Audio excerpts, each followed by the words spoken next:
সিহঁতৰ স্বাধীনতা খৰ্ব কৰা হওক। ৰচনা আৰু পাঠ প্ৰণামিকা শৰ্মা।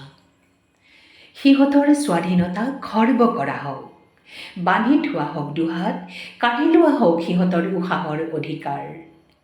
স্বাধীন মাটিত থিয় হৈ, স্বাধীন আকাশৰ তলত ৰৈ ধৰ্ষণ কৰিব পৰাকৈ স্বাধীন নহওক ধৰ্ষণকাৰীবোৰ, হত্যা কৰিব পৰাকৈ স্বাধীন নহওক হত্যাকাৰীবোৰ, স্বাধীন নহওক শোষকবোৰ, লুণ্ঠকবোৰ।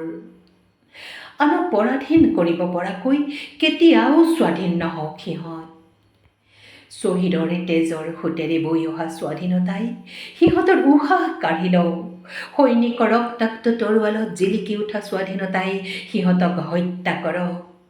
ভগৎ সিং কনকলতাৰ কণ্ঠত বজ্ৰৰ শব্দ হৈ বাজি উঠা স্বাধীনতাই সিহঁতক ফাঁচীৰ আদেশ দিয়ক।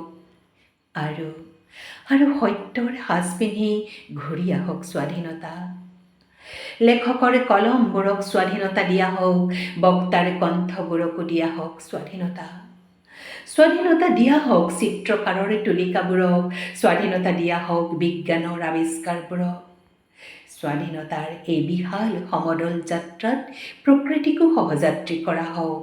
গছবোৰ স্বাধীন হওক, স্বাধীন হওক পাহাৰবোৰো, স্বাধীন হওক নৈবোৰো। খৰ্ব কৰা হওক অপসংস্কৃতিৰ স্বাধীনতা, কাঢ়ি অনা হওক ঈৰ্ষা, হিংসা, স্বাৰ্থপৰতাৰ স্বাধীনতা। আৰু পৰা যায় যদি নিস্বাৰ্থ ভালপোৱাকো অলপ স্বাধীনতা দিয়া হওক। ধন্যবাদ।